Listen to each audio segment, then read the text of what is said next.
धन्यवाद अध्यक्ष महोदया। आज हमारे राष्ट्रगीत के 150 वर्ष पूरे होने पर हो रही महत्वपूर्ण चर्चा में गर्व के साथ एक भारतीय होने के नाते मैं अपने विचार रखना चाहती हूँ। सदन में इतिहास को तोड़ मरोड़ कर पेश करके फिर से मुस्लिम तुष्टीकरण के नाम पर भारतीय मुसलमानों को कटघरे में खड़े करने की कोशिश की जा रही है। लेकिन मैं सदन में बताना चाहूँगी कि हम भारतीय मुसलमान जिन्ना के आह्वान को ठुकराकर अपने इस प्यारे वतन की मिट्टी के साथ मजबूती से जुड़े रहे। हमने महात्मा गांधी, बाबा साहब डॉक्टर भीमराव अंबेडकर, रविंद्रनाथ टैगोर जी, सुभाष चंद्र बोस जी, मौलाना अबुल कलाम आज़ाद, अशफाक उल्लाह खां साहब के विचारों को अपनाया।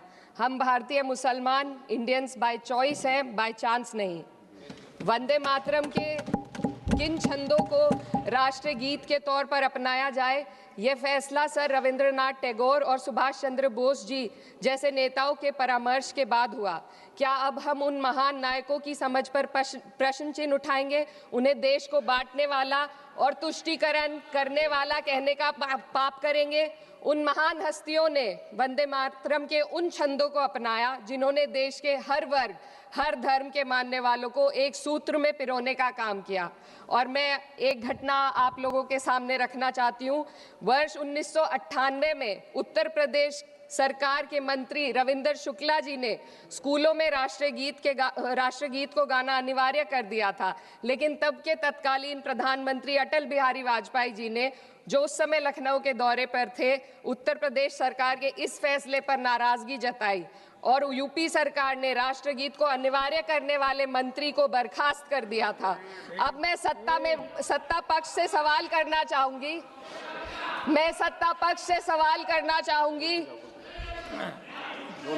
बोलने दीजिए।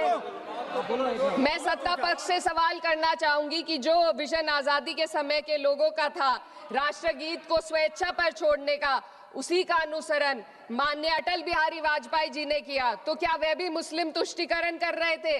जी नहीं, अटल बिहारी वाजपेयी जी राजधर्म निभा रहे थे। देश में सब धर्मों को एक साथ लाना, सबके जज्बात का एहसास करना ही सबसे बड़ा राष्ट्रवाद है। माननीय अध्यक्ष महोदया, आज हमें वंदे मातरम के असली भाव को समझना जरूरी है। यह गीत तो देश के जल, जंगल, जमीन, हरियाली और निर्मल हवा की वंदना को समर्पित है। यह भारत की जन जन की मंगल कामना करता है कि भारत का हर नागरिक स्वस्थ रहे, सुरक्षित रहे और सम्मान के साथ जी सके। सुजलाम सुफलाम का अर्थ है, सुनिए, ऐसा देश जहां स्वच्छ और पर्याप्त जल हो, जहां नदियां जिंदा हो, बहती हो, जीवन देती हो। अध्यक्ष महोदय, लेकिन अब जरा यमुना का हाल देखिए। दिल्ली प्रदूषण नियंत्रण समिति की 2025 की रिपोर्ट बताती है कि यमुना के कई हिस्सों में बीओडी स्तर 127 mg पर लीटर है तक पहुंच चुका है, जबकि किसी जीवित नदी के लिए ये 3 mg पर लीटर से कम होना चाहिए। ये सिर्फ नदी का संकट नहीं है, ये किसान का संकट है। नमामि गंगे के नाम पर हजारों करोड़ रुपए खर्च हो गए, लेकिन सच्चाई ये है कि आज भी गंगा और यमुना के किनारे किसान मजबूरी में उसी जहरीली पानी से खेती कर रहा है। वही जहर अनाज में उतरता है और वही जहर किसान की जिंदगी को धीरे धीरे खत्म कर देता है। अध्यक्ष महोदय, जब पानी जहर हो जाएगा तो सुजलाम कैसे होगा? जब किसान बर्बाद होगा तो सुफलाम कैसे होगा?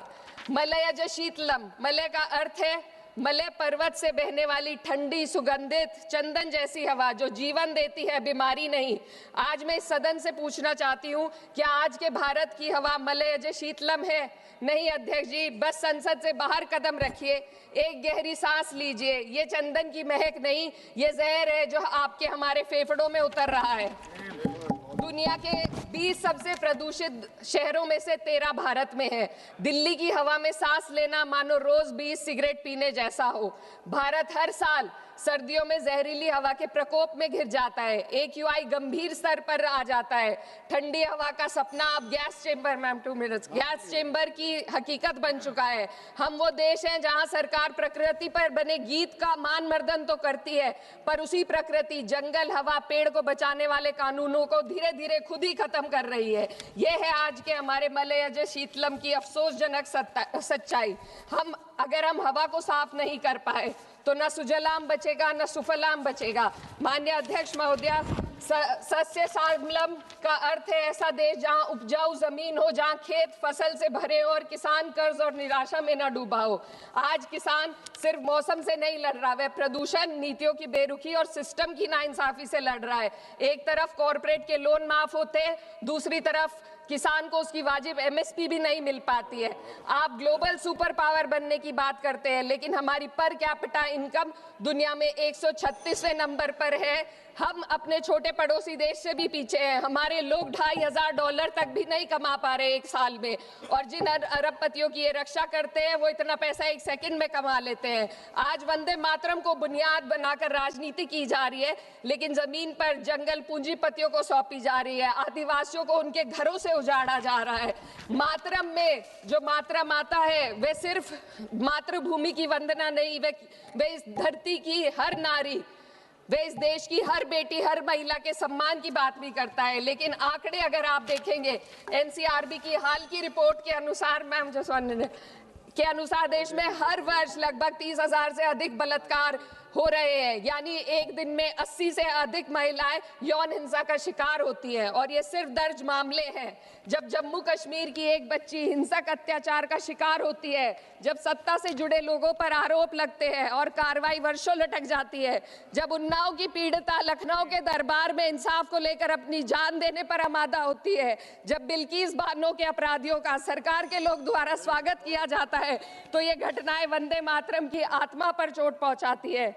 मैं अध्यक्ष महोदया बस यही कहना चाहती हूँ अपनी बात को अंत में रखते हुए कि वंदे मातरम सिर्फ अतीत की ललकार नहीं, ये वर्तमान की जिम्मेदारी है, ये आत्म मंथन की घड़ी है। यही समय है कि हम वंदे मातरम को सिर्फ नारा नहीं, नीति और जिम्मेदारी बनाएं।